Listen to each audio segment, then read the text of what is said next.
pala manggagaling yung power niya eh. Ito mga idol, may gagawin tayo dito na aircon na musok daw to. Ngayon titingnan natin itong 1, 2, 3 nya kung gagana. Tapos ito yung sa AC nya sa aircon. Tingnan din natin kung magbabatas siya papunta sa relay na tatakbo doon sa pinaka mismong compressor.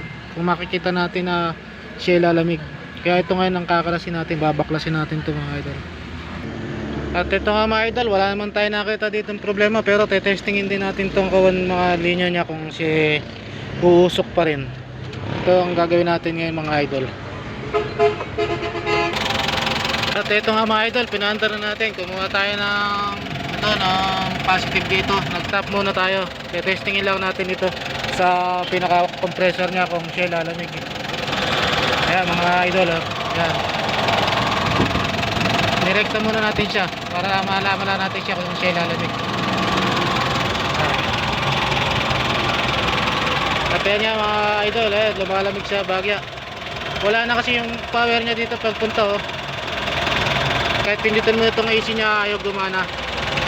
Ngayon ang kukuha natin yung sa relay niya kung doon may problema. Dito hindi naman muusok, hindi naman nag-iinit, tama lang naman yun lang mga idol. Testing lang natin. Wala pa namin. Wala pa lamig. Ito ngayon kakabitan natin to mga idol ng kung yung supply ba ng compressor niya. Lalagyan natin siya ng kuhan muna, pang samantala lang muna para malaman natin kung siya lalamig. Kaya mga idol yan, kaya gumagana na yung compressor niya. Ang kukunin lang natin kung lalamig siya, kasi magdadala din po ng automatic dyan yung itong kuha niya, itong sa thermo switch niya, yung pa rin po magdadala dyan. Kaya mga idol, titingnan lang natin siya kung lalamig siya. Lumalamig naman siya bagya. Ayan. Kaya sir, kung okay na yung lamig niya sa inyo, lumalamig siya. Ayan Yan muna nakita natin. Ngayon isasama natin siya dito mga idol. Kasi ito pagbukas ng pan, gumagana na yung switch niya. Naglalabas na siya ngayon ng ground. Kasi naka-positive tayo mga idol. Ayan naka-positive yung test light natin. Ngayon pag pinatay natin yan, patay din yung compressor niyan. Yan ang mangyayari dyan. Kasi yun dito, hindi na gumagana. Ito, ayaw nang gumana nun Ngayon, dito na lang natin siya ikukuha. Lalagyan na lang natin siya ng bypass na relay mga idol. Yun lang po ang ating gagawin para gumana yung compressor at saka yung lamig niya. Ito, ikakabit natin mga idol na kulay blue. Yung pinaka sa load ng compressor niya. Ito ang gagamitin natin. Tapos ito namang pula na to. Ito ang gagamitin natin na para sa switch niya para maiba. Yan mga idol, kakabit ko lang para makita niya.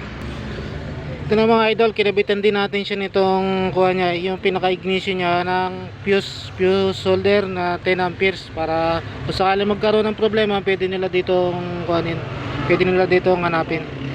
Tapos ito yung linya ng compressor, ito yung linya ng switch niya, tapos ito yung relay na ikakabit natin mga idol.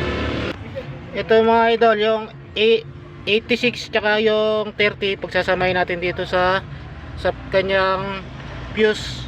Ayan, 8630 pagsasamahin natin dito. Tapos itong 87 nya, dito natin siya ilalagay sa compressor. Tapos itong 85 nya, dito natin ilalagay sa switch. Ayan. Kaya yan po ang magiging kalabasan yan. Gagana na po yan, maglalabas na po, mag-output na po yan ng positive. Yan lang po mga idol. Kaya mga idol, pinay-start na natin. Ngayon, testingin natin yung kuha niya, aircon. Ayan Kaya gumagana na yung aircon niya, pati compressor niya, gumagana na siya. Ayan, nakakabit na, ka-installation na rin siya. Ayan. Kaya tayo nag-safety ng fuse para kung sakali magkaroon ng problema, madali nilang i-trouble, madali nilang hanapin. Yan lang po mga idol, maraming salamat. Sana may natutunan kayo. Thank you for watching.